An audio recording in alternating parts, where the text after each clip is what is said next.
Hi everyone. Uh, in today's video, we'll be looking at a question that was asked by Twitter. So the question is: a network consists of nodes labeled 0 to n, and you are given a list of edges A, B, T. Okay, describing the time t it takes for a message to be sent from node A to node B. Now, whenever a node receives a message, it immediately passes the message on to the neighboring node if possible. Assuming all nodes are connected, determine how long it will take every node to receive a message that begins at node 0. So let's take a look at the example. So for example, n is 5. That means there are like 0 to 5 edges. 0, 1, 2, 3, 4, 5. So 6 edges. And edge like this means if a message travels from 0 to 1 in, let's say, 5 seconds, you should return 9 because propagating message from 0 to 2 to 3 to 4 will take that much time. Let's look at this problem through a diagram that will give us a better understanding. um, Let me create those nodes. Right, 3, 4, 5. Okay, so it stays 0 to 1, it goes in 5 seconds. So because it goes in one direction, it's a directed way. This is 1, and then 0 to 2 is in 3.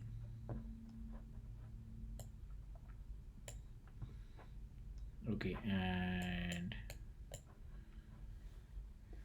0 to 1 in 1, 0 to 3 in 3, and then 2 to 3 in 1, 0 to 5 in 4,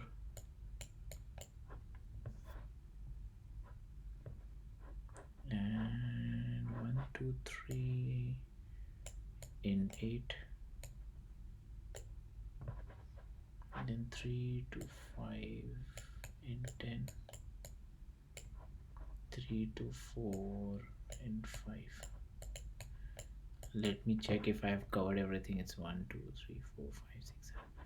1 2 3 4 5 6. There is one more way left. 1 2 3 0 2 2. Okay, 2 2 3 1 2 3 4 5 6 7. Oh yeah, it's covered. 1 2 3 4 5 6. Okay, there are 7 ways. Now it's connected. Okay, so let's see why the answer is 0. So it says we start from node 0, right? So because I'm standing at 0, I immediately pass on to the message to all the neighboring nodes. So the message will start to 5, as well as it will start to node 1, as well as it will start to node 2, right, at the same time. But it's going to take 4 seconds to reach 5, 1 second to reach 1, and 3 seconds to reach 2. Now as soon as I reach 2, I'm gonna send a message to 3 in another 1 second. So this is 3 plus 1 4.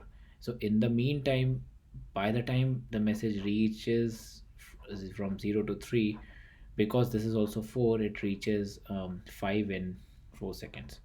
But at that time it had already reached 1. I think the same, right? Thinking right, there is no 0 to, oh, it's 0 to 3.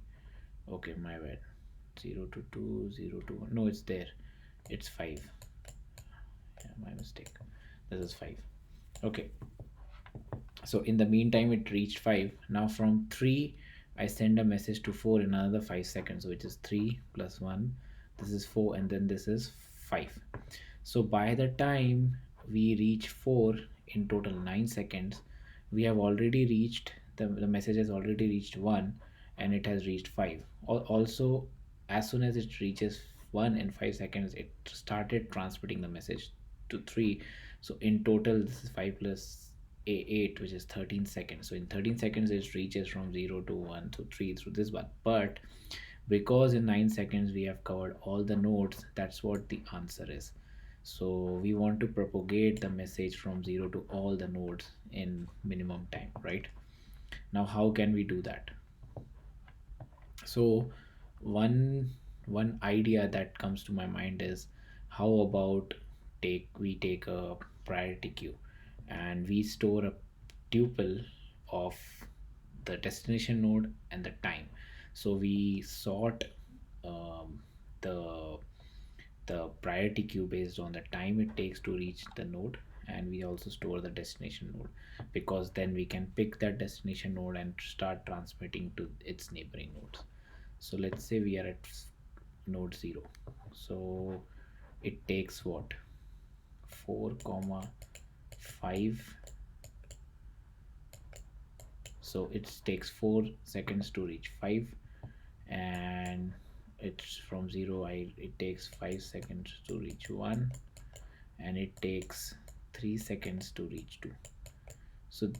So initially I'll store 0 comma 0 in my priority queue.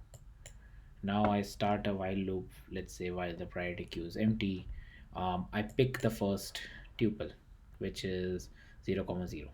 Then I add so I pop this out of priority queue, and then I add these into my priority queue, right? So this is my priority queue after popping out 0. Now what's at the top? 3 comma 2, right? So 3 is the distance it took to reach 2. Now from 2, where can I go? I can go to 3 only, right? So what I'm going to insert is, I'm going to insert this 3 plus it took this much time, 1, so which is 4 comma 3. Now I'm going to insert 4 comma 3 in the priority queue. So my priority queue now looks like this. And obviously I'm keeping a set also of a visited node.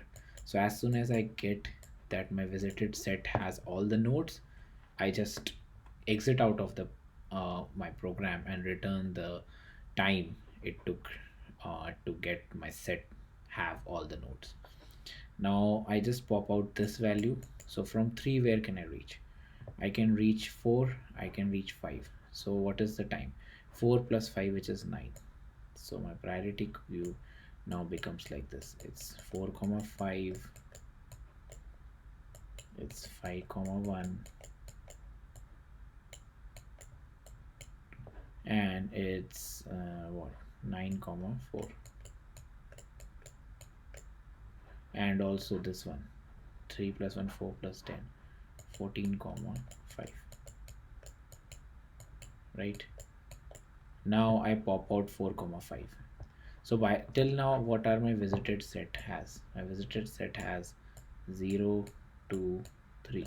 Now I pop out 4 comma 5. Now 5 can't reach anywhere, so I insert this in my node. Now I pop 5 comma 1. From 1 I can go to 3, which is what, 5 plus this 5 plus 8, 13. So I remove this, I insert 13 comma 3 here somewhere, and I insert 1 here.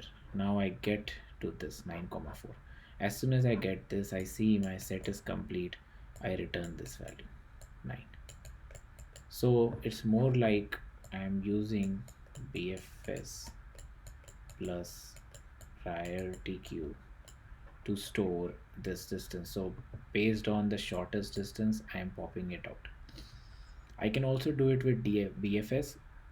So with BFS, I basically traverse through all the paths and I keep this total sum. And as soon as I reach the point where all the nodes are there in the set, I can get it. But I like this approach because it gets us to the answer in the quickest time, because we just need to consider the lowest count of the path, right?